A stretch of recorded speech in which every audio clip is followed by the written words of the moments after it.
Ao ler as notícias sobre o ciclone Idai que deixou em Moçambique um rastro de destruição, imediatamente me correspondi com meu ex-aluno e amigo fraterno Cristiano Mutzing que, como de costume, me tranquilizou, embora no dia seguinte tenha feito uma descrição absolutamente trágica do que está acontecendo em seu país após a devastação de cidades e campos. Cerca de 130 mil pessoas desabrigadas, mais de 400 mortes e grande parte isolada, sem ajuda de espécie alguma. Foi um chamado à responsabilidade e à solidariedade com as vítimas. Lembrei-me de como me aproximei do país e do povo, o que fez mudar o rumo da minha vida. Em Moçambique, tive a chance de conhecer pessoas da maior qualidade e inteligência. Alguns continuam amigos até hoje, outros guardo com afeto na memória. Lá estive pela primeira vez em 1989. Neste ano iniciamos as tratativas da criação de um programa de bolsas para egressos das escolas pré-universitárias moçambicanas para cursarem Ciências Sociais. No IFCS da UFRJ, em colaboração com o Centro de Estudos Afroasiáticos da Universidade Cândido Mendes e a Fundação Ford Parêntese que abre FF Parêntese que fecha. Peter Frey era, na altura, o representante da FF para a África Austral. Dentre as propostas existentes estava o auxílio ao projeto nutrido por algumas lideranças de Moçambique de fundar um curso de Ciências Sociais, banidas depois da independência em 1975, na Universidade Eduardo Mondlane, UEM. Em conversas com alguns colegas do então Departamento de Ciências Sociais do IFCS, UFRJ, Peter Frey sugeriu que participássemos do projeto formando futuros professores de Moçambique para o curso que desejavam criar.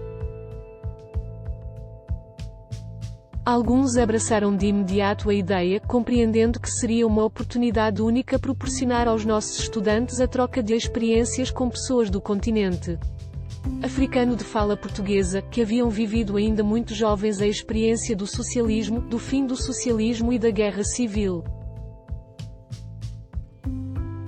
Mas foi grande o esforço para convencer a maioria.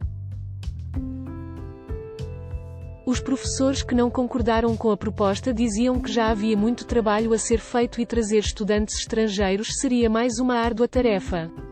Nos perguntavam por que Moçambique e não França ou outro país europeu, achavam que nosso objetivo não seria cumprido. Pois os moçambicanos não iriam querer voltar para seu país depois de um tempo vivido no Brasil.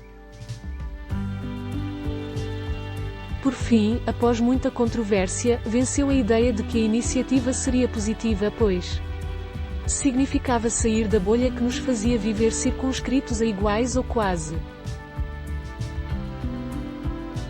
Trilhado o caminho burocrático que implicava unir os ministérios de educação daqui e de lá utilizando o programa Estudante Convênio, iniciado nos anos 1954 pelo governo brasileiro, o projeto foi desenhado. Durante 4 anos nosso departamento selecionaria anualmente 5 estudantes pré-universitários de Moçambique que seriam integrados ao curso de Ciências Sociais e ao Laboratório de Ciências Sociais. Os estudantes receberiam uma bolsa da Fundação Ford gerida pelo Centro de Estudos Afroasiáticos da Universidade Cândido Mendes. E assim foi feito. É preciso dizer que os prognósticos negativos dos colegas não se realizaram. Dos 20 estudantes que vieram, todos terminaram o curso de Ciências Sociais em tempo recorde. Grande parte ingressou na pós-graduação terminando o mestrado, muitos também o doutorado, e voltaram para Moçambique onde atuam na UEM e em outras instituições e universidades do país. A exceção foi um deles que se tornou professor universitário na Universidade de Integração Internacional de Lusofonia Afro-Brasileira, Unilabi, na Bahia. A convivência dos brasileiros com os moçambicanos não foi muito frutífera, para não falar da animosidade por parte dos primeiros. Foi difícil para estudantes engajados e de esquerda entender a posição dos moçambicanos que não tinham boas memórias do tempo do socialismo e que não comungavam das visões idealizadas da África aqui existentes. Houve momentos difíceis, mas a experiência foi exitosa sobretudo para os moçambicanos e alguns professores que conheceram. Estudantes com realidades bem diversas e ideias incríveis sobre o seu país e o nosso. Conhecer Moçambique em 1989 e viajar com Peter Frey, pesquisador experiente, cuja pesquisa inicial havia sido em um país da África Austral, foi um privilégio. Estive em 4 das 5 províncias daquele maravilhoso país banhado pelo Índico, e frequentei as escolas pré-universitárias que abrigavam os estudantes, por sorte, livres do serviço obrigatório da frente da batalha. Guerra entre irmãos, como diziam os moçambicanos à boca pequena, diferentemente da versão oficial que afirmava que a guerra era fruto dos governos do Zimbábue e da África do Sul. Voltei a Moçambique em 1990 e estive novamente nas escolas pré-universitárias em Maputo, Climane, Nampula e Beira, a cidade hoje destruída pelo ciclone Idai. Foi neste ano que, com a promulgação da nova Constituição, foi anunciado o fim do socialismo e em algumas horas depois da declaração de um ministro feita em um comício na cidade de Beira, a população estava feliz vendendo e comprando nas praças.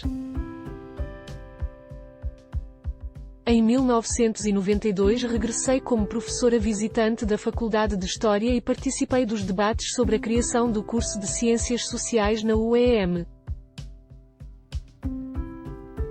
Cheguei a Maputo na semana em que, finalmente, a FRELIM, o e a Renamo selaram a paz intermediados pelo Vaticano e a guerra civil, da noite para o dia, simplesmente extinguiu-se, embora feridas profundas perdurem até os dias de hoje. A vida tão restrita às cidades foi milagrosamente ampliada e no final da semana seguinte ao armistício, os moçambicanos já estavam viajando para todos os lugares sem as barreiras tenebrosas impostas pela guerra. Em 1998, quando lá estive pela última vez para participar de um congresso, vi um país em franco processo de reconstrução. Haveria muito mais a contar sobre minha experiência em Moçambique, mas deixo para outra oportunidade, pois o recente flagelo que se abateu sobre o país foi terrível e de enorme tristeza porque dificulta a trilha, mesmo que tortuosa, para sua próspera construção. Em seu belo e trágico post no Facebook, Cristiano Matsin conclama seus concidadãos à ajuda aos milhares de flagelados.